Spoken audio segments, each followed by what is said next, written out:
noite, nossa quarta noite de conversa sobre pretos na propaganda, sobre estarmos presentes, sermos visíveis no mercado, estarmos contando as nossas histórias e sabendo como que está sendo essa jornada que começa na gente, vai para frente, a gente consegue entender um pouco mais quais são as lutas, quais são as dores e como que nós temos nos portado. De novo, isso aqui é uma conversa entre os nossos querido Rafael Faustino, diretor de arte, o Cássio e a Tamires, que são redatores, a Fernanda da Costa, que trabalha com produção. Como que a gente tem visto a evolução do mercado e como que isso tem mexido com cada um? Eu esqueci de falar de mim, né, cara? Comecei como redator, virei diretor de arte, me tornei diretor de criação. E, gente, vamos começar a nossa conversa com algo que foi recorrente nas lives anteriores, que é assim, o Tomás Aquino comentou, a Isabel, a Jamil, ontem foi o Felipe Silva, todos falaram sobre um momento que é o tal do clique, aquele momento em que você se percebe negro na sociedade. Vocês passaram por isso? Tá. Eu vou começar falando por mim. E como que foi isso? Eu lembro claramente, eu passei por isso quando eu tinha 15 anos de idade. Minha mãe, ela queria muito que eu estudasse num colégio bom e num colégio de referências cristãs e tudo mais, e eu acabei entrando num colégio alemão. Tá? E no colégio alemão, eu não era o negro da sala, tipo, no colégio alemão de Curitiba, né? Vamos especificar bem, assim, né? Eu não era o negro da sala, eu era o negro do colégio. Então, já aconteciam brincadeiras, como, por exemplo, passava um urubu na frente lá, o pessoal falava, olha lá, seus pais vieram te buscar, sabe? E foi aí que eu comecei a entender, porque como o meu pai é negro e a minha mãe é branca, e eu fui criado com a minha mãe, eu sempre estive naquela roda da família da minha mãe. Então, eu sempre estava rodeado de pessoas brancas. E foi ali, no colégio alemão, que eu falo para eles, eles me ensinaram muita coisa. Eles me ensinaram matemática, me ensinaram física, me ensinaram química e me ensinaram quem eu sou, sabe? Então, aí que foi o clique. Foi nessa hora que eu entendi quem que eu era, eu entendi de que eu não pertencia àquele grupo e como que eu faria para tentar construir essa minha identidade. Então, esse foi o meu momento. E vocês? E aí? Faustino, começa você. Então, vamos lá. Eu acho que eu estava na sexta série quando eu descobri isso. Eu precisava pegar um histórico escolar e tal. E daí cheguei na secretaria, tudo bem educado, pedi e tal. E os meus amigos precisavam pedir também. Aí, beleza. Eu estudava no Júlia Vanderlei, né? Colégio bem elitista, digamos assim, uma região bem específica da nossa Curitiba. E aí eu peguei o papel, todos os meus amigos olharam o papel, tudo show, tudo ok, e no meu estava escrito pardo. E aí eu não entendi aquilo na hora. Eu fiquei tipo, tá, acho que tá errado o papel. Porque de todos os meus amigos estava escrito branco. E daí, naquele momento, eu virei motivo de sarro. E eu não entendia o que estava acontecendo ali. Só que algumas coisas vinham acontecendo ao longo do tempo já. Que eu já tinha percebido que meu cabelo era diferente, certas brincadeiras na escola, eu não poderia ser certos personagens. Por exemplo, se a gente fosse brincar de, sei lá, de super-herói. Eu sempre gostei muito do Homem-Aranha. Eu não podia ser o Homem-Aranha. Eu tinha que ser o Falcão, tinha que ser o Série B, assim. Não podia ser o Série A. Porque eles falavam, não, pera lá, não tem nada a ver com você e tal. Não parece com você, então você tem que ser outro personagem. Eu, tá bom, ok, tudo bem. E foi naquele papel que eu percebi. E deu aquele estalo de justificar o que estava acontecendo, assim, que daí eu comecei a entender que realmente eu não era igual a eles. Eu achava que eu era. Assim como o White falou, eu fui criado por 2 pais que são brancos, né. Então, assim, eu cresci naquela bolha, né. E você acha que você é igual, que tá tudo certo, mas você não é. E aquilo é meio que assim, a gente não fala, e por não falar, meio que não existe, sabe, mas tá ali, e ele acontece, né. E eu demorei muito tempo para entender esse lance do pardo, de me entender como uma pessoa negra também, e que o meu cabelo ia ser muito diferente do cabelo deles mesmo, e tá tudo bem com isso, tá tudo certo, o meu tom de pele também seria diferente, né, e dava essa distinção, assim. E é isso.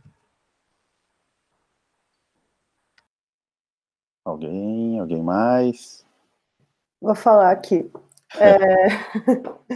Cara, comigo foi o episódio que eu devia ter uns 7 anos, e quando eu era criança, assim, a maioria das minhas amigas eram brancas, e aí elas sempre tiravam sarro do meu cabelo, tiravam sarro do meu nariz, da minha testa, falavam que era muito grande, e aí eu lembro uma vez que eu fui pra praia com os meus pais, e aí tomei sol, e quando eu tirei o biquíni, eu vi que a parte que o biquíni tava ficou mais clara, ficou mais branquinha, assim. Aí eu cheguei para minha mãe e pedi para ela fazer para mim uma roupa de biquíni, de corpo inteiro, que só desse para ver meu olho, pra... Espera aí, só um, só um pouquinho, Tami, só um pouquinho. Deu uma falha na tua conexão aí. Tá funcionando? Aí, voltou. Você Voltou? tava, Em você que tava, você parte tava, da história eu parei? você tava no biquíni que você pediu para tua mãe. Então, aí eu pedi para minha mãe fazer um biquíni para mim que era inteiro de roupa de biquíni, porque eu achava que o que deixava a pele mais clara era a roupa de biquíni. E aí minha mãe ficou, eu não entendo o que você quer, não entendo. Eu falei, não, é porque se eu ficar no sol com essa roupa, eu vou ficar branca. Aí que minha mãe me explicou, tipo, você nunca vai ser branca, você é preta, eu sou preta, a gente é preto, e é assim. E esse foi o meu primeiro clique, assim, mas ao recorrer da vida, assim, eu lembro que teve vários outros momentos, mas esse foi o que minha mãe deu aquela situada e falou assim, acorda, a gente é preto, e é isso mesmo, você vai ter que lidar com isso. Fernanda, Cássio, vocês que têm a pele com um pouco mais de melanina que nós, vocês chegaram a passar por algum momento semelhante? Ou tiveram uma educação diferente dentro de casa? Como que foi? Então, a minha experiência, eu acho que apesar de ter contato com pessoas negras, muitas pessoas negras, desde pequena, também foi mais ou menos próxima à idade da Tamires, ali na primeira série, que eu acho que eu percebi que eu era muito diferente das outras pessoas que eu estava na escola. Começaram aquelas primeiras brincadeirinhas que você, a princípio, não entende o motivo. Eu lembro de festa junina, das pessoas não quererem dançar com você, e daí começar você a perceber o quanto você é diferente da maior parte do grupo, né? Porque, querendo ou não, eu sempre estudei na escola pública, minha trajetória escolar toda foi em escola pública, mas a maior parte dos alunos ainda da minha escola era uma escola pública, de certa forma, de elite. Então, também tinham poucos negros, não tinham negros, mas eram poucos negros na escola. Então, ficou evidenciado muito no início da idade escolar ali, quando você começa a ter contato com as pessoas e elas não querem brincar com você, elas não querem pegar no seu material escolar e não querem prestar o material escolar para você. Além né, fazem piada com o seu cabelo. Minha mãe fazia trancinha em mim, e daí ficavam fazendo piada, mas por que você sempre está de trança? Por que você sempre está de trança? Né, acho que passou muito nesse momento ali. Cassião. Cara, boa noite para quem tá assistindo também. Mano, desde quando eu me conheço por gente, eu sempre soube que eu era preto, né? Tem uma história que acho que eu tinha uns 5 anos mais ou menos. Minha mãe era trabalhava como doméstica numa casa. Galera que trabalhava lá, que a minha mãe trabalhava, eles sempre, tipo, me trataram super bem, né? Até um dia que a gente foi, eles moravam num condomínio, daí eu fui brincar na casa de um médico, um advogado, eu não lembro muito bem. E ali o cara falou que eu não poderia brincar porque eu era o filho da empregada e também porque eu era preto. Ali, tipo, e cara, essa história eu sempre conto para as pessoas porque a maioria das pessoas não lembram de coisas que acontecem quando você tinha 4, 3, 4, 5 anos. E isso, tipo, me remete muito à memória, assim. Eu lembro dos flashes, assim, do que aconteceu até hoje, de tanto que isso me marcou. E ali eu soube descobrir que eu era preto. E daí, quando a gente entra na escola, já se viu, né? Nosso cabelo, a cor da nossa pele, a nossa boca, ainda mais a minha boca, que é bem chamativa, sempre foram motivo de piada. E ali eu descobri que eu era preto e vou continuar sendo e tenho orgulho disso. Mas, Cássio, olha só que interessante, você fala assim de pequeno, né? E o Faustino falou de roupa de super-herói. Eu lembro quando eu era pequeno, aí tinha uns 6 anos por aí, também, todo mundo tinha roupa de super-herói. E eu queria ter roupa de super-herói também, né? E minha mãe comprou pra mim uma... Tipo, era um pijama do super-homem, só que daí eu usava ele na rua pra dizer que não era pijama, era a roupa do super-homem que eu tinha ganhado. Mas... E o super-homem, naquela época, lá atrás, ele tinha uma franja aqui, tipo, fazia um S aqui no meio da testa. Só que meu cabelo era crespo pra caramba, meu cabelo crescia pra cima. Meu cabelo nunca ia ter uma franja fazendo um S. Então eu pegava, olha só, eu pegava, cara, tipo, o gel da minha mãe, pegava o cacho, colocava no meio da testa e colava o cacho no meio da testa para ter a franja do super-homem. Então, assim, eu vejo hoje, cara, hoje eu tenho um filho de 14 anos, assim, eu dou graças a Deus, cara, que, porra, cara, eu consigo mostrar um Pantera Negra para ele, eu consigo mostrar o Finn lá do Star Wars para ele, e o cara, tipo, como que é? E o cara não é aquele personagem negro que morre nos 45, nos primeiros 45 minutos do filme. Tanto que eu até brincava com os amigos meus, com os vizinhos. Porque, moleque, né? Sempre tem a casa mal assombrada do bairro. Ah, vamos lá visitar a casa mal assombrada, vamos lá visitar a casa... Eu falei, cara, eu não vou visitar a casa mal assombrada. Por quê? Ah, medroso. Eu falei, cara, o que os filmes ensinam pra gente? Que se você vai na casa mal assombrada, cara, só volta 1, 2 e nunca é o preto. Então, assim, isso remete a muitas coisas, assim, cara. E, assim, tem que tocar o barco, né, cara? E eu acho muito legal, Cássio. Tem que ter... Não, você tem que ter orgulho de quem você é, sabe? Da história que você construiu, sabe? Do que você está fazendo, o que você está conquistando. E falando em conquista, cara, já que estou falando com você, Cássio, me diz aí, o que é a maior paixão? É a propaganda ou é a música? Cara, é uma pergunta difícil, entre aspas, de responder. Cara, propaganda é algo que eu ainda estou estudando, já estou no mercado de trabalho, mas, cara, a música é uma parada que eu sempre vivi, assim, então, essa paixão, assim, é quase que impossível, assim, da propaganda tirar, cara. Mas a gente sempre tenta ali mesclar uma coisa com a outra, mas eu acho que a paixão pela música bate bem forte. É tipo que nem você no basquete. Ah, não mexe com o meu basquete. Não só eu, né, Faustino? Porque eu sei que você também é um músico de extrema qualidade. Ó o Dani, meu parceiro. Se o Ash fizesse essa pergunta pra mim, cara, eu não ia pensar 2 vezes, cara. É música todo dia, cara. Cara, eu tentei disfarçar ali, sabe? Pra tentar, tipo, pô, a gente tá falando de comunicação, vou tentar dar um equilíbrio, mas não tem como, cara. A música... Hoje até eu tava conversando com o Dani, um abraço, ele tá assistindo aí.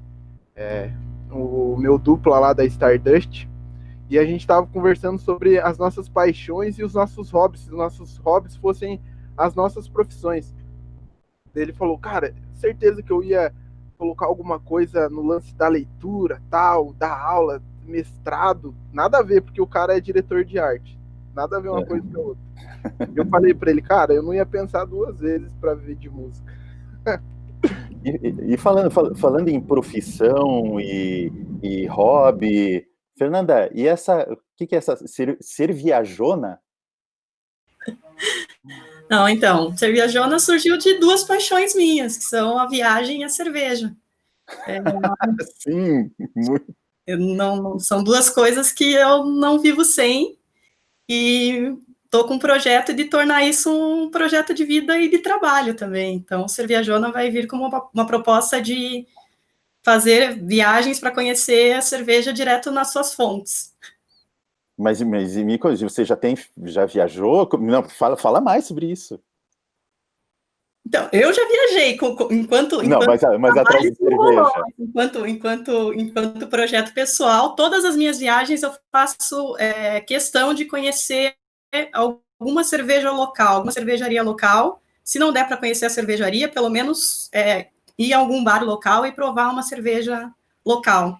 Até, inclusive, a gente está nesse momento de pandemia, tem uma situação que acho que tem um pouco a ver com a nossa discussão de hoje, e um lugar que eu preciso voltar urgente é Porto Alegre. Tem uma cervejaria chamada Implicantes, que é a primeira cervejaria negra do Brasil. Acho que a gente precisa conhecer um pouco, e é interessante aí. Já está anotado aqui. E teve uma polêmica grande aí hoje. Espero que as pessoas tenham um pouquinho de bom senso e reflitam sobre o que aconteceu. Pô, conta aí, polêmica é massa. Polêmica de racismo em uma postagem deles no Facebook, que foi até tirada do ar, eu não sei se voltou ou não, mas é algo que mostra um pouco do nosso Brasil do Sul, assim, bem, que também não deixa de estar presente em outras partes do país, mas que aqui no Sul é muito forte, é muito, muito assim, pungente. Eu acho que a gente precisa refletir sobre... E acho que é uma cervejaria que veio para causar mesmo. Como eles disseram, eles vieram implicar. Tá certo. E falando em música, voltando ali, música também, a Tamires, né, também conhecida como Tamise, já foi rapper, já se apresentou em vários lugares. E aí, Tami? Cara, eu descobri com o Caçu, num curso que eu fiz recentemente, acompanhei com a Escola Rua, que na verdade eu não fui rapper, eu ainda sou. Porque muito bem. eu comentei com ele sobre isso, né? Que eu falei assim, mas eu sou MC aposentada, não faço mais isso. E aí o Caçu falou assim, cara, um músico, um cantor, qualquer artista assim, ele nunca vai se aposentar da arte. Às vezes ele pode dar um tempo. E na real que é verdade, porque assim, eu só não tive mais isso como prioridade na minha vida, mas isso não quer dizer que eu deixei de escrever, assim, eu só parei de gravar por um tempo, mas não quer dizer que eu deixei de escrever.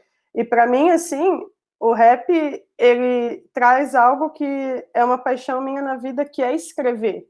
Eu sempre amei escrever, e desde criança, assim, eu escrevia rimas, eu gostava de escrever peça de teatro na escola, e aí quando eu entrei na adolescência, que eu descobri o rap, eu falei, pô, uma música que os caras é ritmo e poesia, né? Se trata de escrever. Cara, eu me apaixonei e comecei a fazer também. E ele foi muito importante na minha formação como pessoa, assim, eu posso dizer que eu fui educada pelo rap, a construção da minha autoestima, a visão que eu tenho do mundo, tudo isso foi muito além da educação que eu recebi em escola, na universidade ou em casa. O rap ajudou a moldar meu caráter, então é uma coisa muito importante na minha vida. Eu sempre coloco lá que o rap dos anos 90 foram as músicas que formaram o meu caráter. Sim, sim. Sabe? Porque era um rap muito de atitude, assim. Desde a época, eu acompanhava... Aqui em Curitiba, não existia nenhum lugar que vendia álbuns de rap.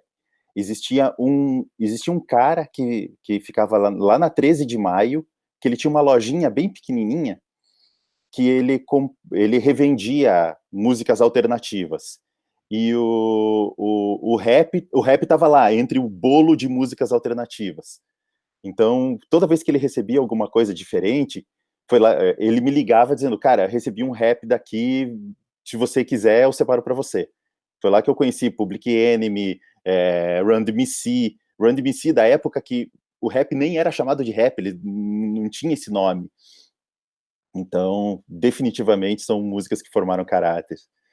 E, Tami, continuando com você aí, você falou, que dei um tempo, tal, teve uma época que você deu um tempo de criação, né? Sim, e isso também tem tudo a ver com eu ter dado um tempo do rap também. Ser mulher e ser preta na criação é algo complicado. E aí, quando você é mulher, você é preta e você vem da periferia, cara, parece que você tá, tipo, 3 degraus atrás da galera.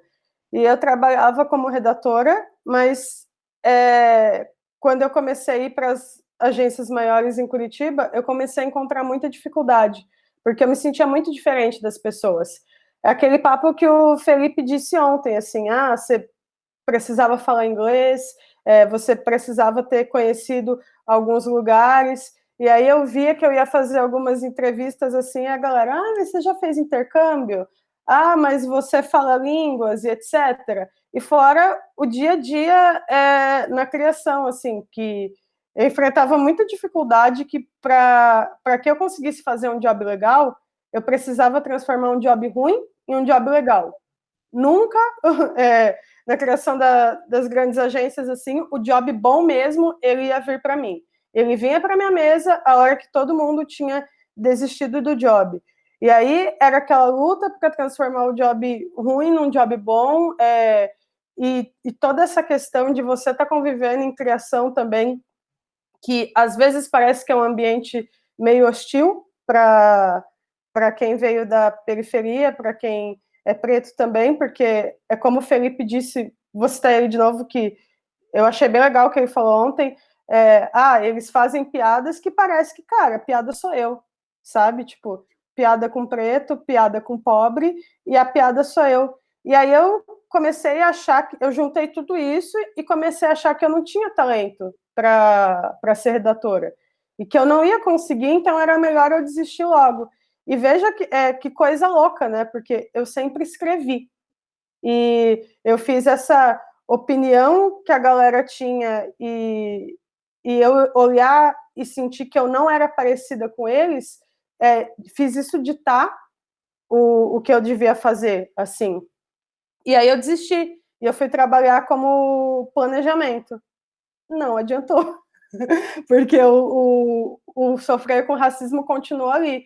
E aí, inclusive, piorou, porque como planejamento eu tinha que apresentar campanhas e ter muito contato com o cliente, e aí rolava muito comigo aquele papo que a gente estava tendo antes de entrar ao vivo. Deixa o fulano apresentar a campanha. Não, mas eu que fiz o planejamento inteiro, eu posso trabalhar, eu posso apresentar. Não, deixa ele apresentar a campanha, vai ser melhor, tal. Já passei por situações onde estava só mulher na reunião, então a gente não poderia dizer que era questão de machismo, e toda vez que eu levantava para falar alguma coisa, ninguém me deixava falar, e várias outras coisas, assim. E aí eu estava num trabalho também que eu tinha que lidar com isso, e isso começou a ficar muito recorrente, começou a ficar muito pesado, e eu tive síndrome de burnout. Aí eu falei, bom, eu vou desistir da propaganda, isso não é para mim. E aí foi que eu encontrei uma parada que eu digo que foi um divisor de águas na minha carreira, que foi o grupo do Publicitários Negros. Eu encontrei o grupo do PN no WhatsApp, e lá eu senti um lugar seguro, porque eu vi que tinha muitos criativos que eles eram iguais a mim, eles tinham uma narrativa de história igual a minha, e todo mundo era parecido, e aí eu fui acolhida. E o PN ele foi muito responsável pela reconstrução da minha autoestima como criativa, assim. Eu conheci muita gente foda, conheci o Felipe Silva lá também, que hoje é meu amigo, que, cara, me ajudou muito nesse processo, e de repente surgiu uma vaga na Miro para redação, e uma amiga me indicou, E aí eu voltei a trabalhar com redação, depois de 7 anos. E aí eu fui pensar, cara, por que eu parei? Eu sou muito boa nisso. Aí, tipo, hoje eu acredito que eu sou muito boa nisso. Antes eu achava que não, que eu era ruim e tal. Às vezes eu tenho os momentos que todo mundo tem de, putz, trava criativa, eu sou um impostor e etc. Mas eu consigo me reconhecer como boa profissional. E o contato com a galera do PN foi, assim, crucial, essencial para mim. Boa, né? Mas e é uma coisa, sabe? A síndrome do impostor, ela é uma coisa que eu acho que já pegou todos nós aqui. Eu falo assim, pensa, eu entrei em agência em 1995, com comunicação. Não tinha nenhum negro. Em algumas outras agências que eu passei, também, eu sempre era uma reprodução da minha vida escolar, sabe?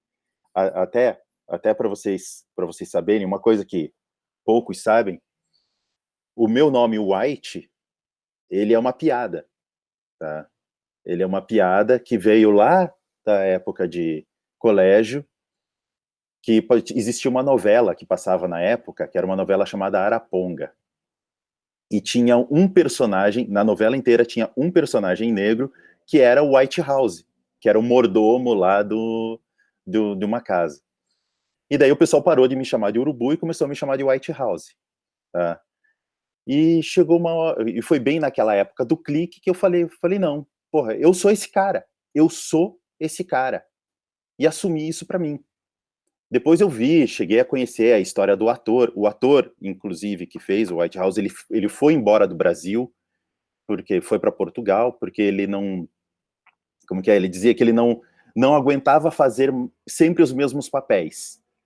Ou era o cara favelado, ou era o subalterno, ou era um bandido. E daí, quando ele saiu do Brasil, que é uma coisa louca, né? Fora do Brasil, um país que tem mais de 50% da população negra, ele conseguiu papéis no qual ele não era subalterno. Então, mas foi ali que eu assumi. Claro que eu tive a minha época que não era White Ribeiro, era White X, na época que eu era discípulo de Malcolm X, tá? Eu assisti o filme do Spike Lee e aquilo mexeu para mim de uma forma tão visceral que eu tirei meu sobrenome e era White X. Aí depois você vai reconstruir, é construção de identidade, né? Você vai reconstruindo a sua identidade, você fala, cara, eu posso seguir muita coisa que ele pregava na época. Eu falo, eu tenho uns amigos meus que são do Islã, eu falo para ele, eu quase me converti ao Islã por uma questão racial e não por uma questão religiosa, o que seria um equívoco também. Mas, sabe, né?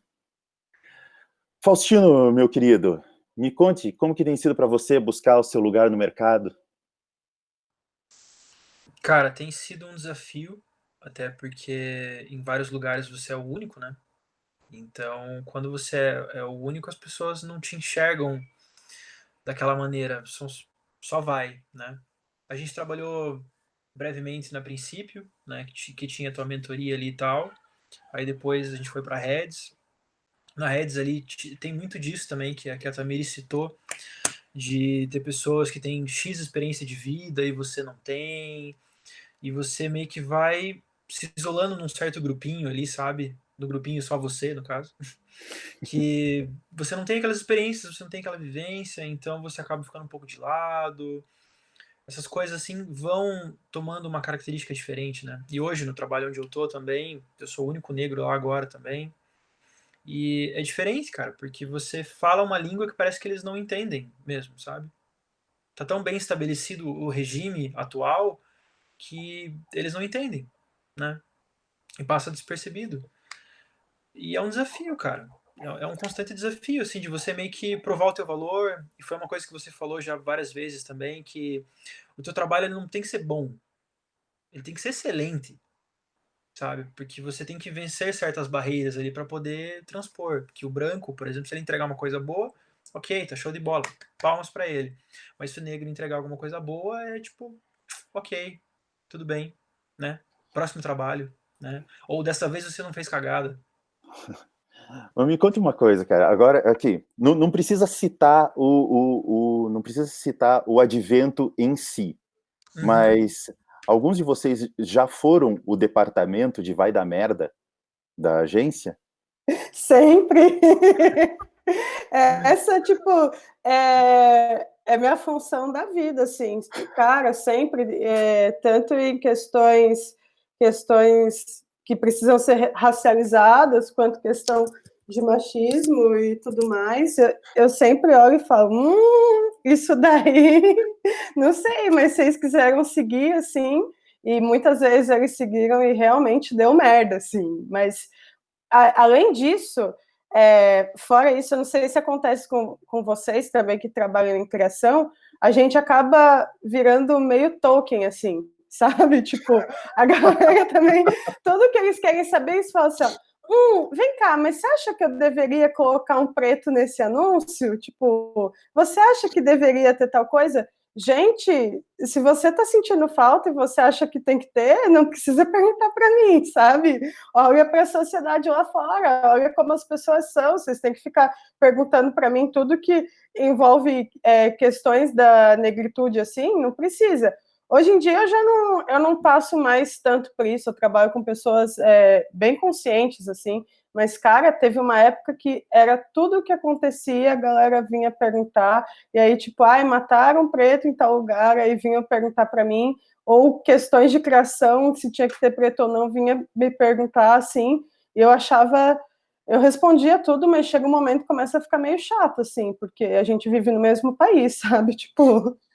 Eu não moro num Brasil que tem, sei lá, um muro aqui, as coisas do lado de cá, tipo assim, tem um muro invisível, mas assim, mesmo país, gente, tipo, vamos se enxergar, sabe? E existem também as questões onde você acaba sendo marcado por ser contra certas práticas que o local tem também, né? E assim, existem coisas tipo jobs que você pega que ele tem uma conotação extremamente racista, ou ele tem uma conotação homofóbica, ou tem até uma conotação gordofóbica, por exemplo.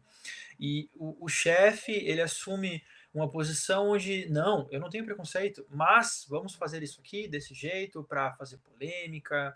Eu escutei muito isso já. Tanto que o White já conhece esse caso já também, e eu acredito que o Cássio também já ouviu, que eu passei por uma campanha de Black Friday, onde a ideia, no caso, no começo estava tudo ok, estava tudo sossegado, era só neon, e tinha os tons da marca e tal, e estava tudo certo. E depois, aos 45 do segundo tempo, a campanha quase saindo já para a rua, o chefe chega e fala assim, eu tive uma super ideia. Beleza, já cancelou todo o trabalho que eu tive, assim, tipo, dias para fazer. Tudo bem, não tem problema. Vamos lá, vamos escutar essa ideia. E eu escutei, né, meio assim, tava na sala, eu escutei meio por cima a ideia, eu falei, cara, eu não queria ter ouvido isso. E eu fiquei torcendo, não me chama, não me chama, não me chama, não me chama, que seja cancelado ali. Aí ele pegou e me chamou e falou, vou contar pra você a minha ideia. Né? Beleza, Black Friday e tal. O que você acha, Rafa, de colocar um cara com um cabelo Black Power, grandão assim e tal, bem circular, e escrever a nossa Black é Power? E, assim, falou com uma super naturalidade, como se aquilo fosse ok. Na hora, eu me senti extremamente mal. Extremamente mal. E na sala, acho que tinha, se não me engano, acho que mais 2 pessoas. E ficou, assim, como se a ideia fosse revolucionária, sabe? Como se não tivesse nada de errado. Não teve aquele tato para perceber essa situação. E daí ele falou aquilo, eu falei, cara, você tem certeza que você acha que é o melhor caminho e tal? Daí ele pegou e mostrou para mim um esboço ainda, que era realmente isso mesmo, tipo, cabelo e tal, escrito Black Power, né? A nossa Black é Power. E relacionar. E tanto que na hora da criação, ele pediu que fosse um cara com traços negros bem marcados, que fosse uma coisa assim, se apropriar do movimento mesmo, saca? Para poder vender o que precisava ser vendido.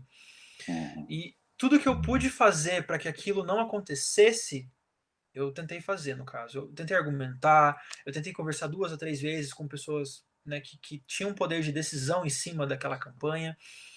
para que aquilo não acontecesse. Até que eu consegui puxar para dentro da empresa uma votação entre a primeira campanha, que era de boa, sossegadinha, esteticamente ela era muito mais bonita, óbvio, né? E eu também forcei a mão muito mais nela, né? De propósito. E a outra campanha do Nossa Black Power. E daí rolou uma votação interna dentro da empresa.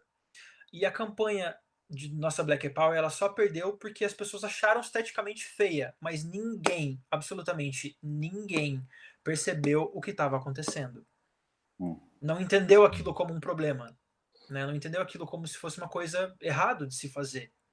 Tanto que eu mandei mensagem pro White, cara, e fiquei assim algum tempo conversando com ele. Falei, cara, por favor, me diga que isso aqui tá errado e que eu não tô ficando maluco. Porque não pode, cara. Todo mundo, sabe o que é todo mundo na empresa não vê problema naquilo. Só eu ver problema naquilo. Eu tentar rebater aquilo e ainda ficar um pouco marcado, sabe? Que daí você é a pessoa que vê o defeito nas coisas. Sendo que você tá colocando sobre um assunto, cara, questão ser humano, sabe? Ser humano, não é pra vender as coisas, não é motivo de deturpar um símbolo Sim. pra você vender coisas triviais, né? É um símbolo, como que é esvaziar os símbolos. Na verdade, isso é uma coisa que é recorrente quando você pega, por exemplo, um autor negro que foi colocado numa propaganda, que todo mundo sabe que esse autor clássico negro que ele é negro, e ele é retratado numa propaganda como um branco. Então, na verdade, é esvaziação dos símbolos. Você tira os símbolos e você acaba retirando um pouco da identidade junto com isso. E, Fernanda, você trabalha com produção, né? Então, você está ali, na ponta da cadeia, sabe? Conta pra gente um pouco sobre a tua experiência em produção, o fato de ser uma mulher negra na produção, que experiências isso te trouxe? Eu acho que, por estar na esfera pública, não na privada, também tem uma diferença muito grande, acho que, do meu processo de trabalho do que de todos vocês.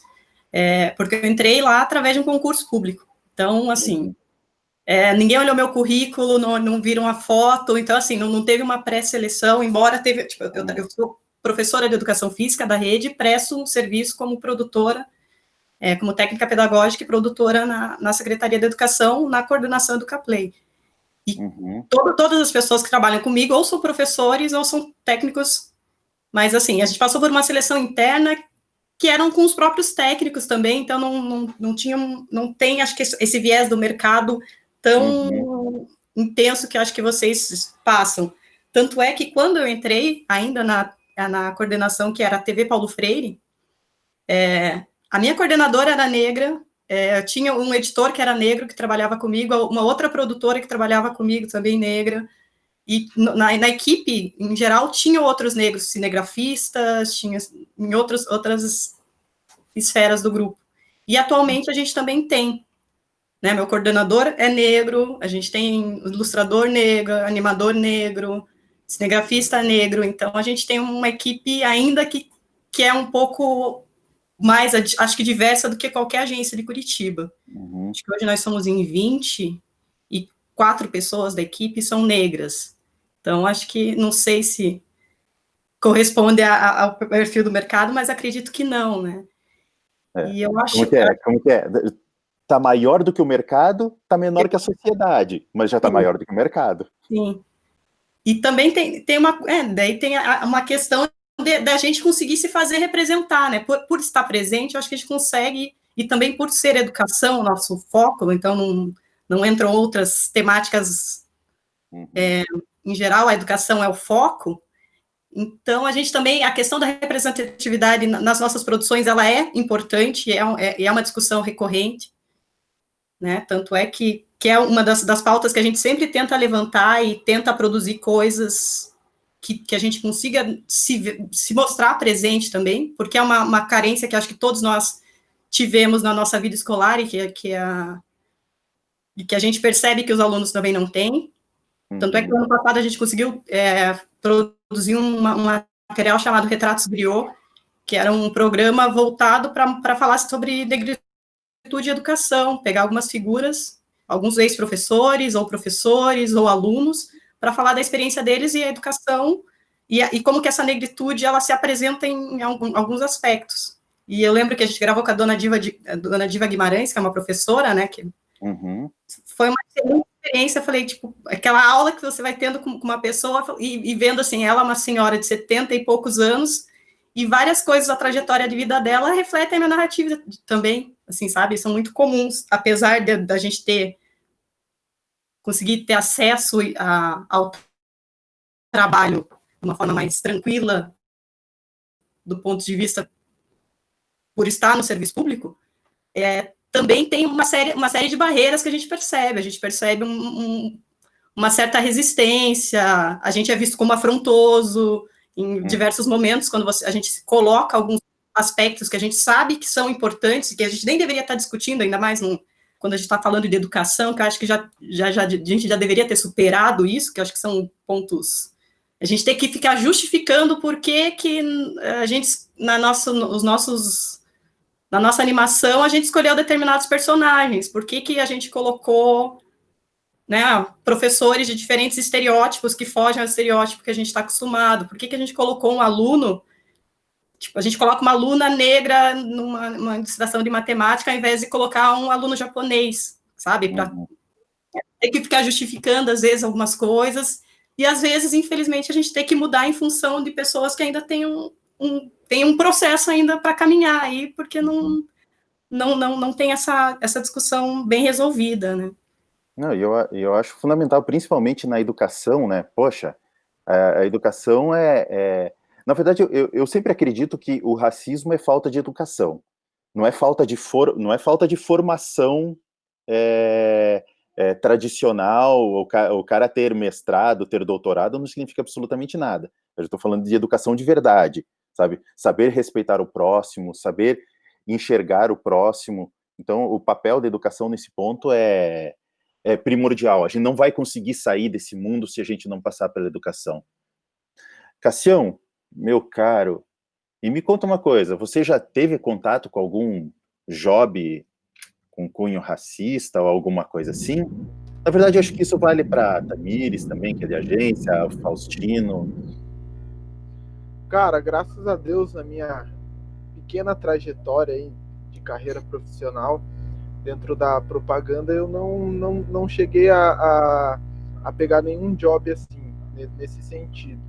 Sempre que nem a galera fala ali, dando uma complementada em tudo que a galera tava falando ali, fugindo um pouquinho do assunto, mas às vezes a gente se sente tipo naquela síndrome do todo mundo odeia o Chris, sabe? A galera acha porque a gente é preto, todo mundo é igual, todo mundo... Eles criam o próprio estereótipo da gente que a gente não é, saca? E é muito louco isso. Mas era só... Opa, não cai em casa não.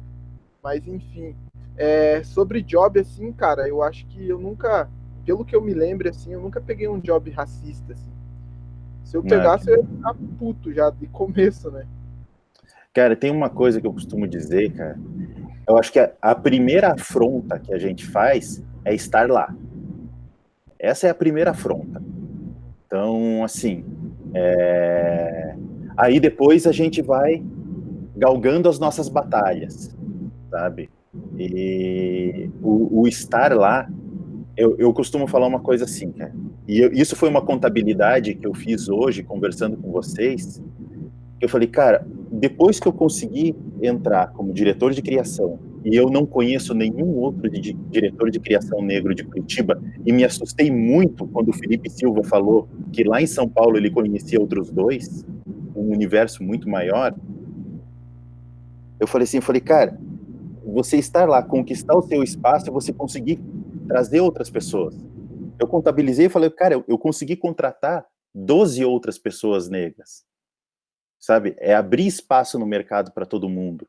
Então, você construir o teu espaço, eu sei, puta, cara, é uma coisa que a gente fala, cara, é um fardo, sabe? Você tem que conseguir o teu espaço e, poxa, e lutar pelo espaço do próximo. Mas cara, é o que vai ser a nossa missão. Eu entendo isso como uma missão que talvez não traga benefício nenhum para mim, talvez traga um benefício para você, Cássio, talvez traga benefício para o meu filho. É nisso que eu acredito. Chegou uma pergunta aqui, Tamires, para você, do Neto Costa, queridão Neto, que ele quer saber de você qual o impacto das rappers mulheres na autoestima e na forma de escrever. Nega Giza, Dinadi, CDD, Negrali, por aí vai. E aí, Neto, eu vou colocar uma coisa que eu me envergonho muito, mas que eu vou ter que falar. Uma vez, uma amiga minha chegou para mim, falou, cara, você conhece Lauryn Hill? Eu falei, cara, não conheço Lauryn Hill. Ela, é uma rapper negra, uma amiga minha cabo-verdiana. Eu falei, não conheço. Ela, não, é uma rapper negra, tal. Eu falei, putz, cara, eu não sei, cara, se uma rapper negra, será que isso vai dar certo? Será que... Ela olhou para mim, White, que decepção. Eu imaginei, eu esperava isso de outras pessoas, mas não de você. Que decepção de você. Virou as costas. No dia seguinte, ela chegou para mim com o álbum Miss Education, da Lauryn Hill. E me deu. E fala assim, só converso com você depois que você ouvir. Cara, eu voltei no dia seguinte, cheguei para Alcídia, o nome dela. Falei, Alcídia, pelo amor de Deus, Alcídia, me perdoe. Me perdoe. Tipo, eu sou um imbecil, eu sou um idiota, eu não sei o que eu falo. Tipo, e aí depois disso eu conheci TLC, conheci outras bandas femininas que, puta, cara, que até antes da Beyoncé ser Beyoncé e era Destiny Child, sabe? E você fala, cara, é um outro universo. Porque dentro de uma construção, e aí eu vejo muito no que a Tamires comentou, no que a Fernanda comentou, você, tipo, porra, você é negra e mulher, sabe? São duas barreiras que você tem que enfrentar. Desculpa, Tamires, a pergunta era para você. Mas então, cara, quando eu era adolescente, o meu sonho era ter o flow e a caneta da Camila CDD.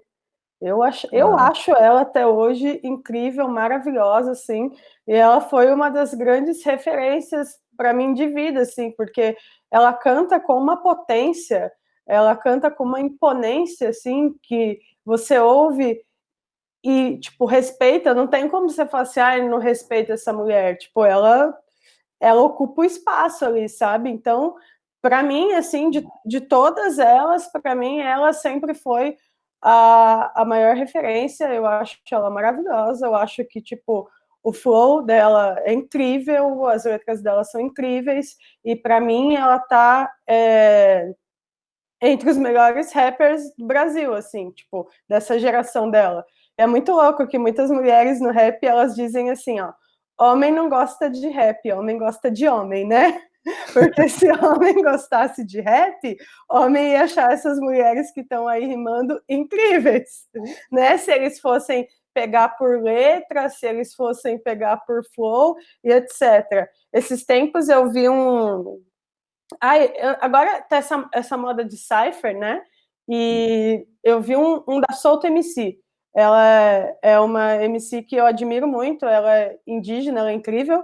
E aí ela lançou uma rima muito foda, assim, muito pesada, e aí a galera começou, tipo, comparar, querendo dizer, nossa, mas ela perdeu a respiração aqui, ela não olhou a letra aqui para rimar, tal, ela não decorou a letra, sendo que, tipo, vários homens em vários ciphers dá para ver que eles não decoraram, que às vezes eles perdem o fôlego porque o negócio tem que ser gravado muito rápido e ninguém fala nada. Então, tipo, tem esse rolê também, que homem gosta de homem, na maioria das vezes não gosta de rap. Só que eu acho muito importante, assim, essas mulheres e a conquista do espaço para elas. E também não foi fácil, né? Porque o hip hop, até hoje, ele é um ambiente extremamente machista. Então, aí você vem, foi o que eu falei, você vem dali das escadinhas de ser mulher, de você ser uma mulher preta e você ser uma mulher preta periférica. Cara, essas mulheres por ocuparem o espaço que elas têm no hip hop e construírem a história que elas construíram com tanto de gente ali torcendo e fazendo para que as coisas dessem errado, assim, elas são muito foda. Verdade. Cassião, me conta uma coisa. Uma vez a gente estava conversando, nem lembro onde que era, estava batendo um papo, e você estava falando sobre oferta de emprego por dó, sabe? Você falou assim, cara, eu não quero que me deem a vaga por dó, não quero que me deem a vaga. Discorre um pouco sobre isso, meu cara. Cara, gente, é uma opinião minha, então não é um conceito totalmente mirabolante, mas é uma opinião minha. Eu vejo assim, às vezes, que nem alguns movimentos que se levantam, não pelas pessoas pretas, né? Mas eu vejo, às vezes, que a galera ela não se preocupa com a causa, sabe? Que nem eu convidei várias pessoas para estarem na semana de comunicação, para a gente aprender mais sobre os pretos. Mas a galera é tipo aquela lacração, sabe? E isso, às vezes, eu vejo que algumas empresas fazem isso, sabe? Elas não dão a vaga para você porque você é competente suficientemente para aquilo. Mas às vezes parece que elas estão dando por dó ou como se fosse uma cota, sabe? Isso me incomoda muito, assim. Eu não acho que isso é certo, sabe? Por mais que eles tenham uma dívida histórica com a gente, que é preto, a gente também tem capacidade, a gente tem mente, a gente tem coração, a gente manja no que a gente faz, sabe? A gente tem capacidade suficiente para disputar uma vaga não pela cor da nossa pele, mas porque a gente é competente suficientemente para aquilo, sabe? E às vezes isso me incomoda, assim.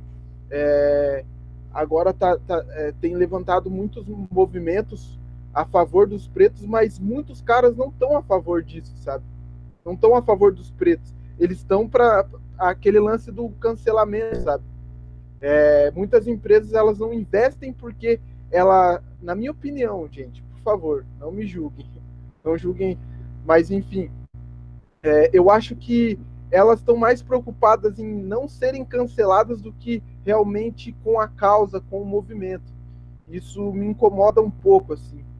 Por isso que tem alguns movimentos quando se levanta, assim, que eu vejo que não é o preto fazendo a parada, que nem o lance das manifestações que rolou, que eu não fui, mas fiquei sabendo que tinham muitos brancos lá que, tipo, os caras estavam derrubando tudo e os caras estavam fumando maconha e não sei o que, e, cara, mas não estavam lá pela mentalidade, pela causa, sabe?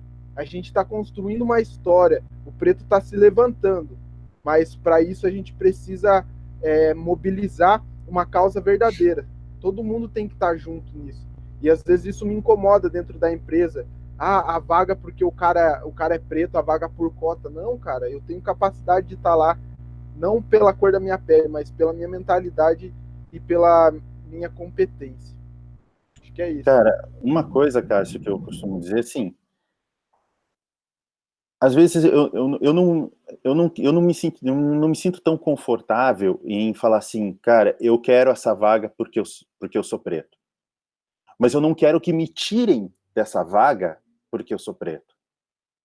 E o problema que eu acredito que as cotas, elas, assim, só para deixar, eu também tenho uma opinião meio polêmica, assim, eu sou a favor das cotas, eu não sou a favor das cotas do jeito que elas estão aplicadas, tá? Eu acho que elas deveriam ser alguma coisa para fazer com que o não que eu já sinto, ele diminua esse não, tá? Mas eu quero também mostrar que eu tô aqui porque eu tenho valor, tá? Então, assim, eu super compreendo a tua posição e acredito que uma das coisas que você quer é se falar, cara, olha a minha pasta, olha o meu trabalho, sabe? E veja o que eu valho. Tá? Eu posso falar uma coisa até sobre isso? Favor. Eu estava revendo esses dias, isso que o Cássio falou, eu estava revendo esses dias um Maluco do Pedaço, que é tipo tipo, série favorita da vida, assim, né? Amo, eu sempre que eu amo, posso, eu vejo. amo. E tinha um episódio que o Will, ele tava falando que ele queria aprender sobre a história negra e tal, e aí a tia Vivian fala pra ele assim, mas você quer aprender mesmo? Você quer aprender mesmo? Ele, eu já li a biografia do Malcolm X 3 vezes, tal. Aí ela fala, e o que vem antes? Porque se você não conhece tudo que veio antes, você banaliza toda a luta. E é mais ou menos o que está acontecendo agora. A gente vê muita gente querendo ajudar, muita gente querendo se envolver nesses movimentos. Essa falta de consciência da branquitude nessas manifestações prova isso, que eles querem ajudar, mas eles não conhecem o que vem antes. Porque se eles conhecem o que vem antes, eles saberiam que jamais eles poderiam ir para um rolê desse com um baseado no bolso, porque tem gente preta lá. Se a polícia chegar, a polícia não vai chegar neles. Com eles vai chegar com carinho. Com gente preta, a polícia vai chegar batendo, vai chegar agredindo, para depois falar alguma coisa. Então, assim... Primeiro, né? Exatamente.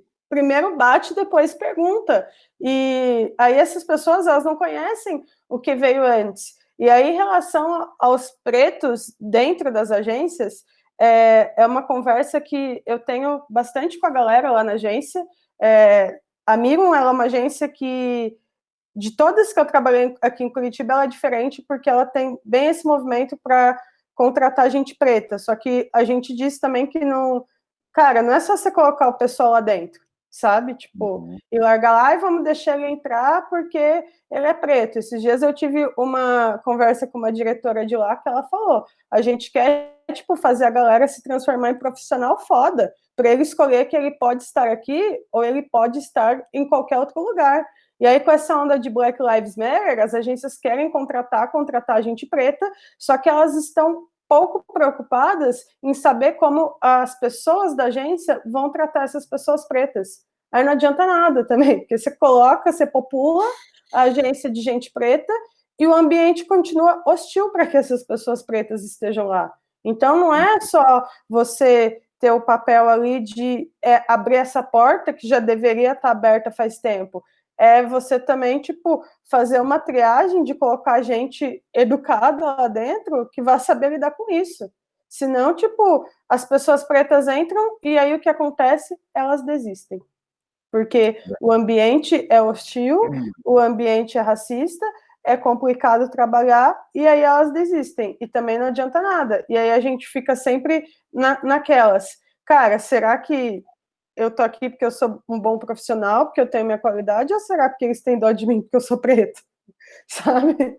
Tem muita gente que, tipo, sente isso também. E aí acontece que quando rola essas oportunidades assim, por medo de cancelamento, quando vem as demissões em massa, quem é demitido?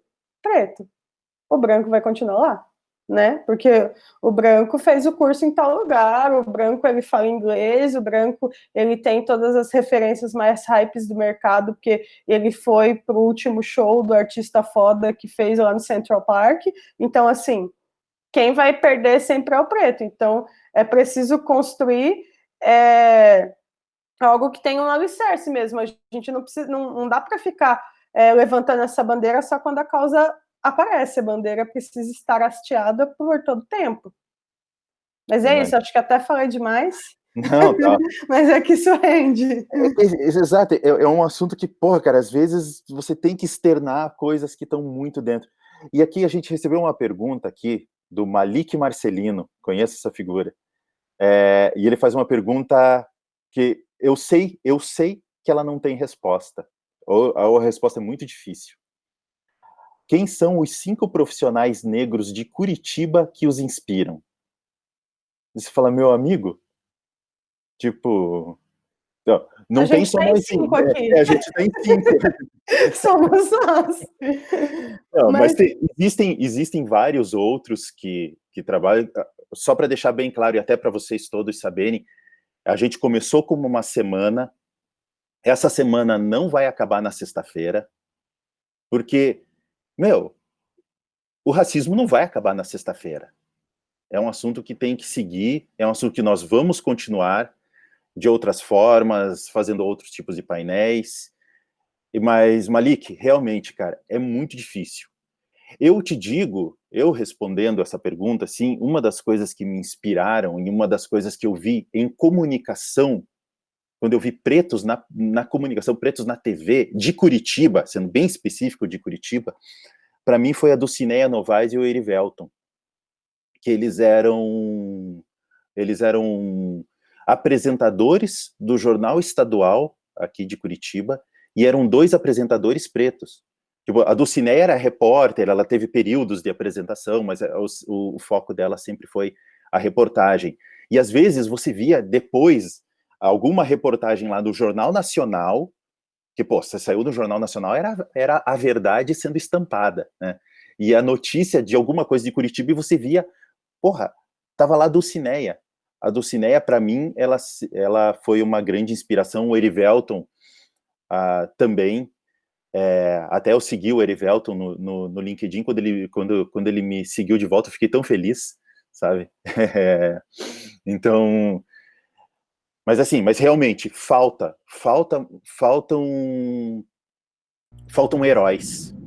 Faltam aqui de Curitiba. A gente consegue ver pessoas de fora, conseguimos ver o próprio Felipe Silva e tudo que foi dito, mas é difícil. Alguém tem alguma coisa, Cassião?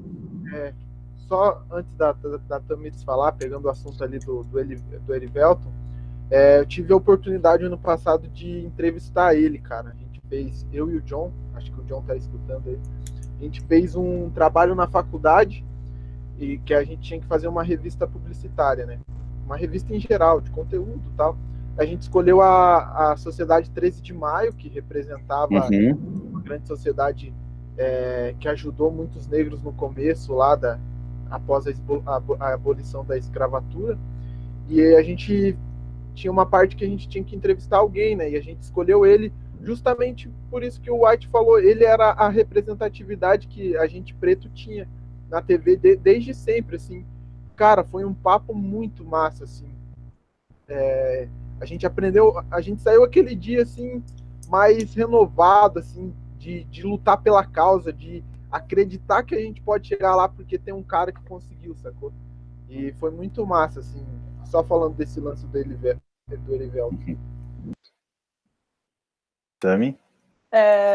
Então, esse lance da gente ter inspirações, assim, eu aprendi uma parada recentemente que eu vou levar para a vida, assim. A gente estava numa discussão lá no grupo do PN sobre quais são suas referências e tal. E aí eles perguntaram lá para o Ari Nogueira, que é um diretor de arte fudido, muito foda, quais eram as referências e as inspirações do Ari Nogueira. E aí ele falou assim pra gente, galera, as nossas referências e inspirações tem que ser, tipo, a gente mesmo. Porque olha a nossa história, né? Olha todos nós aqui, o que a gente construiu, o quanto a gente penou para entrar nesse mercado de propaganda, o quanto foi difícil a gente se estabelecer nesse mercado de propaganda, e fora, tipo, todos os percalços de o que é ser uma pessoa preta no Brasil.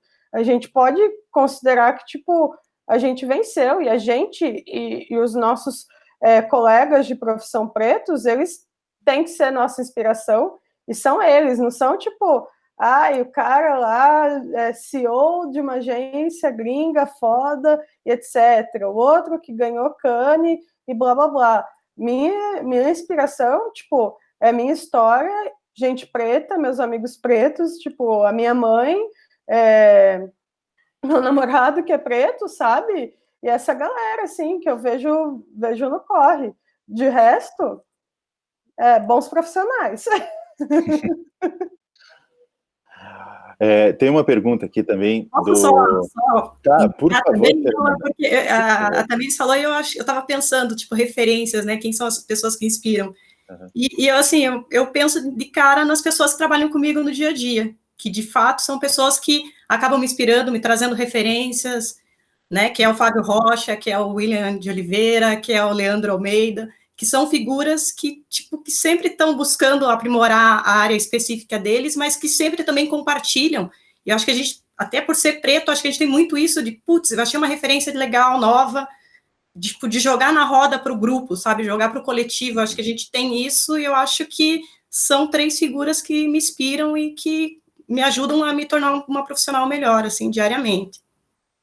Show, show. Reconhecer os nossos, sabe? Isso faz todo mundo crescer, isso faz, sabe, dá aquele renovo, sabe? Bom, tem mais uma pergunta aqui. Eu vou pegar primeiro a do Diego Rodrigues, que ele pergunta se a gente acha que os mercados publicitários de São Paulo e Rio de Janeiro são mais diversos. Se já pensaram em deixar o Sul por conta disso especificamente. Deixa eu começar primeiro aqui, o Cássio está junto nesse grupo desde que a gente começou as conversas para a gente fazer essa semana. E realmente, sim, a gente brigou, a gente discutiu, um queria de um jeito, outro queria de outro, como bem o Cássio falou, o pessoal pensa assim, são os negros, eles todos querem isso, não é um grupo homogêneo, existem lutas diferentes, existem dores diferentes, e assim, dentro do grupo lá, teve profissionais que saíram, de fato, daqui de Curitiba, saíram daqui com um sentimento, carregaram um sentimento no coração muito ruim em relação à cidade, e tem opiniões muito contundentes, assim. Eu já tive a oportunidade de sair daqui de Curitiba e ir para São Paulo. Eu acabei optando por ficar por aqui. Eu acho que aqui existem outras coisas que podem acontecer na minha vida. Não sei como que é a experiência de vocês.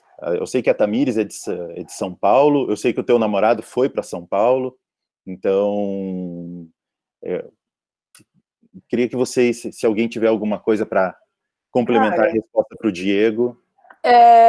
Assim, eu já pensei em sair, tipo, várias e várias vezes, assim. Mas pelas conversas que eu tenho até com o Felipe, que tá lá, a gente vê que é a mesma coisa. É a mesma coisa. Assim, a diferença é que lá você vai encontrar um número um pouco maior de pessoas pretas, assim, mas até dentro das agências. E eu acho que, às vezes, na verdade, não é nem a mesma coisa, eu acho que é pior. São Paulo é muito pior, porque é uma cidade enorme, com uma quantidade de agências enormes, assim, onde o dinheiro está, onde eles têm grana para contratar, e se você vai lá e você olha as agências, tipo, é gente branca que está dominando. Tem um preto ou outro, e os pretos lá, eles acabam enfrentando as mesmas lutas que a gente enfrenta aqui. E aí eu vejo sempre uma questão que todos os meus amigos que são pretos e trabalham com propaganda lá enfrentam, que eu acho que também deve ser um problema geral, assim. Legal, a gente foi contratado e tal, mas e aí, para ser promovido? Você vê gente branca voando baixo na carreira, assim, e os pretos, tipo, cara, foda, complicado, assim, de ir. Então, eu vejo, assim, respondendo rapidamente, que, na verdade, é a mesma coisa. Eu não vejo o Rio e São Paulo como algo que seja mais aberto, com uma consciência racial maior ou melhor, assim. Eu acho até, às vezes, até pior, porque eles já tinham obrigação de estar com essas agências aí com gente preta em diversos cargos, ganhando grana e ocupando os espaços, e eles estão começando isso agora, né? E, gente, como o nosso horário já está bem estourado aqui, eu vou colocar mais uma pergunta aqui do Paulo César Pedron, que ele pergunta para a gente o que a gente acredita que cada um pode fazer para enfrentar a invisibilidade do racismo. É quase que uma pergunta difícil de responder, assim. O que eu acredito? Como eu tinha falado pro Cássio, assim. Claro, mantendo essa resposta dentro de propaganda. A nossa primeira afronta é estar lá. É não deixar que tirem a gente. Concordo plenamente, não sei quem que comentou aqui, não lembro quem que tinha comentado, que, o meu primeiro impacto quando eu entrei numa agência de propaganda, que eu olhei que, tipo, eu era o único preto ali, cara, você olha assim, Fala, cara, esse ambiente não é para mim. Concordo com o Faustino, o pessoal chega lá assim, porra, e aí você... onde que você passou as férias? Pô, passei as férias em Nova York. Falei, cara, eu passei as férias, tipo, se deu para ir para Matinhos, já foi show, sabe? Então, assim, são realidades muito diferentes e às vezes você se sente realmente fora do caminho, assim. Mas eu acredito que é ocupar os lugares, sabe? É estar lá. Esse é o passo 1, tá? Mas essa é a minha opinião. Se alguém quiser contribuir na resposta para o Paulo Pedron. Então, eu acho que isso é importante também, só que ontem eu estava vendo um papo de fórum de pretos na propaganda, e o Manuel Soares, que é aquele repórter da Globo, ele estava mediando. E aí foi uma coisa que foi muito massa, assim. Essa questão da invisibilidade, a galera branca também tem que se tocar, porque quem inventou o racismo foram os brancos, não foram nós, sabe? E a gente, por séculos e séculos, agora tem que lidar com uma coisa que é vinda deles. Então, eu acho que a gente pode lutar, mas se não rolar também essa conscientização das pessoas brancas de que nós não somos invisíveis, a gente vai lutar a passos lentos. E aí a gente vai continuar tendo que construir aquela coisa de que o preto, para ele aparecer, ele tem que ser sempre 3 vezes melhor. Ele tem que ser sempre muito melhor. Ele precisa sempre se destacar muito para que ele apareça. Isso é extremamente desgastante. Isso ferra com a saúde mental da gente, sabe? Porque a gente entra naquele rolê de competição com a gente mesmo e tentando ser cada vez melhor, mas não é cada vez melhor no sentido de que eu preciso ser melhor porque eu quero crescer. Eu preciso ser melhor, senão eles vão me aniquilar. Sabe? E é isso, eu preciso ser melhor pelo instinto de sobrevivência. Então, acho que as pessoas brancas, elas também precisam se tocar. E principalmente no mercado da propaganda. A gente não está falando com pessoa ignorante. A gente está falando com pessoa que tem dinheiro. A gente está falando com pessoa que tem acesso à internet. A gente está falando com pessoa que tem acesso à cultura. E essas pessoas, elas ainda não conseguem enxergar isso, sabe? Já está mais do que na hora delas acordarem e enxergarem isso. Mas é aquele papo, né, Tamires, que a gente estava falando assim. Se está num local confortável. Exatamente. O fato de que eu não acredito que vai existir, eu não acredito, sinceramente, que vai acontecer um movimento deles aceitarem a saída desse local confortável. A gente vai ter que ir lá e vai ter que assumir esse ponto. E assim, e é através de mostrar... Eu sempre acreditei nessa história do trabalhar 3 vezes mais. Isso sempre foi uma tônica na minha vida. E eu concordo plenamente com você. Você se mata, assim. Isso me deixou doente. Isso, White, isso me fez criar uma situação onde eu estava tão desgastada mentalmente que eu recebi estava sem trampo, recebi uma proposta para fazer um freela em uma agência massa, e eu comecei a ficar com medo, porque eu tive burnout, eu estava estafada, e me fez eu ter uma crise no meio da Avenida Paulista, achando que eu ia morrer mesmo, porque eu não ia dar conta de ser 3 vezes melhor naquele momento. Eu estava destruída, psicologicamente. Então, assim, isso é péssimo para a gente, ao passo que é importante, faz a gente crescer, também é um crescimento que vem doloroso. Não é um crescimento que a galera estuda, cresce e vai alcançando coisas. A gente, tipo, tem uma letra do Phil, um amigo meu do Terceira Safra, que ele fala, tá vendo sangue na escada? A gente sangrou pra caralho pra subir até aqui. Tipo, a gente sobe, mas sobe sangrando, sabe? E enfim, aí até queria aproveitar que já tá acabando aqui o tempo também e falar pra galera dessas agências aqui de Curitiba. A gente vai na faculdade, a gente vê profissionais pretos se formando, a gente vê estudantes. Cadê ele dentro das agências de vocês? Porque, cara, tem agência aqui que é agência grande, que é agência sólida do mercado, que é agência que adora ser descolada, adora levantar hashtag, mas só tem gente branca lá dentro. Cadê os pretos? Não adianta vocês falarem que vocês têm consciência de classe, não adianta o teu pessoal ficar levantando hashtag, não adianta vocês falarem que vocês têm um amigo preto, mas cadê as pessoas pretas dentro do mercado? Tá na hora disso começar a acontecer aqui também, porque é uma vergonha, cara, ter agência aí que tem 100, 150 funcionários, não tem nenhum preto. Não tem preto nem na cozinha, sabe? Não, é tenso. E assim, uma das coisas que... Bom, gente, já chegando no nosso final, eu queria que, se alguém tiver mais alguma coisa para adicionar, Fernanda, por favor. Não, eu acho que a gente tem que, com relação à pergunta, né, como do racismo, eu acho que a gente tem que ocupar os espaços, quando tiver oportunidade, a gente tem que ocupar os espaços, a gente tem que estar sempre que possível e levar os nossos, e estar junto. Sim. Porque eu acho que a única forma disso é a gente encontrar as brechas, porque, de fato, ninguém vai abrir de boa vontade e de bom senso, a gente tem que, se não tiver, e se a gente não conseguir ocupar através das brechas, a gente vai chutar a porta.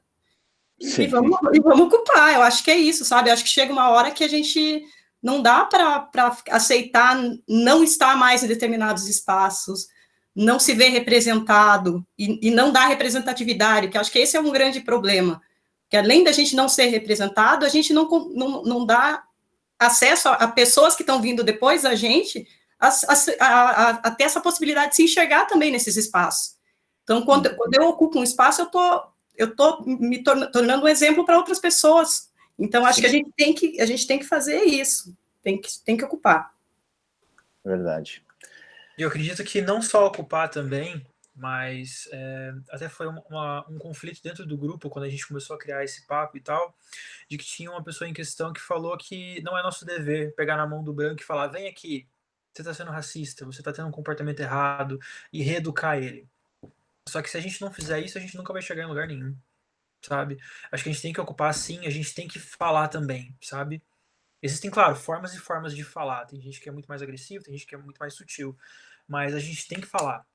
Porque se a gente não falar, fica muito confortável, sabe? O branco, ele já tá sentado na cadeirinha dele. A gente tá de pé. A gente tá esperando a nossa hora de sentar. Mas a nossa hora nunca vai chegar, porque o branco, ele não vai ter essa consciência de, tipo, caraca, olha a merda que eu tô fazendo há tanto tempo. Nossa, então eu vou fazer diferente agora. Não vai fazer, porque tá muito confortável aquela situação. Se a gente não ocupar o espaço, se a gente não falar e não ser incisivo naquilo, sabe? Porque é muito também, existe o você não conseguir entrar, existe o conseguir entrar, mas você ser silenciado dentro daquele meio, sabe? Calar em você, saca? Você ser suprimido embaixo daquilo, soterrado, e a tua opinião vira nada. Né? Então, que diferença faz você falar? Mas tem que continuar falando sim. E não só em emprego também, mas em todos os âmbitos da nossa vida. Tem que falar sim, tem que explicar sim, tem que se impor sim. Porque se é desse jeito que vai dar certo, então, pelo menos fazendo dessa forma, quem vir depois vai colher um caminho um pouco melhor. Sabe? A gente vai colocar ali, vai dar a cara a tapa, vai talvez ficar marcado alguma coisa do gênero, mas quem vir depois vai pegar uma estrada pavimentada, pelo menos, sabe? Pode estar esburacada ainda, pode não ser uma pavimentação legal, mas pelo menos vai ter um asfaltinho ali, que ele vai conseguir pegar e caminhar melhor. E, consequentemente, vai. Até, sei lá, a gente chegar numa utopia que a gente consiga vencer isso, né? Isso é muito utópico de falar, chega a ter muito surreal. Mas a gente tem que falar. Tem que falar. E tem que falar o tempo todo. Quantas vezes for necessário, da forma que for necessário, seja no amor, seja no sangue, mas falando. Tem que falar. A gente tem que lutar. Senão, ninguém vai lutar pela gente. Cassião, quer fazer seu encerramento? Eu acho que, sobre tudo que a galera falou, uma coisa que estava pensando aqui é que a galera branca ela tem que deixar a gente falar, só que no sentido de não eles falarem por nós, mas a gente ter voz, sabe? Algo que me incomoda é a galera querendo fazer algo por você, mas a gente já tá fazendo isso, sabe? E deixa a gente falar, deixa a gente ter voz, que a gente sente na pele, sacou?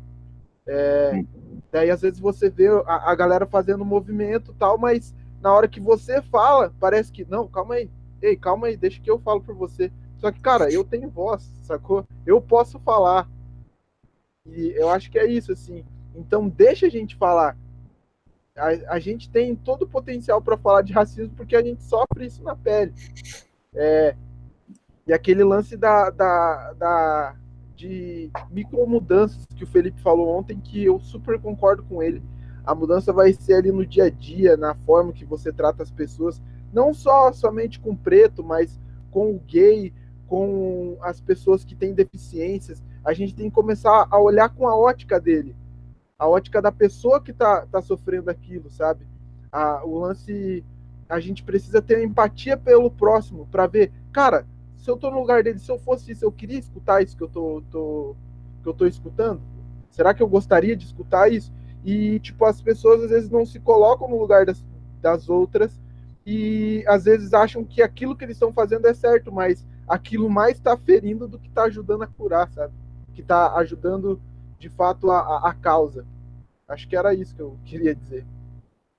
Gente, eu quero dizer para vocês uma coisa. Em 1995, um papo como esse não ia existir, tá? Cara, eu tô feliz demais de ter poder trocado essas experiências com vocês. Estou feliz demais por essa semana, por nós estamos recebendo, tipo, mensagem de outra pessoa assim, tem fulana de tal agência que é negra, tem o outro cara lá que é o social media negro. Fala, cara, sabe qual que é a sensação que eu tô tendo essa semana, de verdade? Na verdade, teve até um Facebook de um outro diretor de arte preto, tipo, putaço com a semana. Cara, show, cara. Sabe qual que é a sensação que eu tô tendo? É a gente falando assim, porra, eu tô aqui. Eu existo. Sabe? Fico feliz demais de ter trocado esse papo com vocês, gente. Obrigado. Sobre como que é os nossos heróis, amanhã a gente vai ter uma conversa com o João Neto. O João Neto, ele tem um Instagram chamado Tinha Que Ser Preto, no qual ele coloca um monte de preto que fizeram coisas que só tinha que ser preto para fazer mesmo, sabe? Então, convido todos a estarem amanhã numa conversa com o João Neto, vai ser linda. Também quero falar que muita gente falou assim, poxa, a bolsa da Red Hook e tal. A Red Hook lançou um projeto que é o Blue Learning, com bolsas de estudos de até 70%, no qual a contrapartida que o aluno tem que fazer é ajudar empresas que estão precisando participar de algumas ações sociais. Então, eu acho que isso é bem interessante. Gente, mais uma vez, obrigado. Para quem assistiu, o que eu e tenho certeza que todos mais querem é que, assim, aquele moleque, tipo o Cássio, que está fazendo faculdade,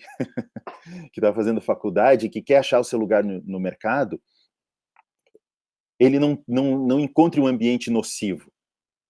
Que ele encontre na propaganda, sim, um emprego, sim, um trabalho que vai deixar que ele sustente a sua casa, que ele sustente sua família, que ele possa colocar seu filho numa escola particular e que, de repente, esse filho seja... Tipo, ninguém você vai chegar assim e falar, pô, o cara saiu de baixo, ninguém quer ficar, todo mundo quer crescer, sabe? E ter as condições de ter um emprego que possibilite isso. Eu falo, cara, o que eu gosto na propaganda? Cara, na propaganda eu consegui comprar meu carro, eu lembro que eu comprei um Chevette 82, fiquei feliz pra caramba, sabe? Um cheveteira, eu coloquei um dragão do lado. Nossa, se eu me encontrasse o meu eu daquela época, eu ia dar um tapa na cara, na boa. Mas você poder ter tua vida, sabe? Não ter que pensar assim, puxa, desistir, puxa, vou ter que procurar outra coisa. Mais uma vez, Fernanda, Tami, Cássio, Faustino, obrigado. Para quem estava aqui com a gente assistindo, muito obrigado também. E amanhã tem mais. Valeu, gente. Tchau, gente. Falou, gente. Até mais. Até amanhã. E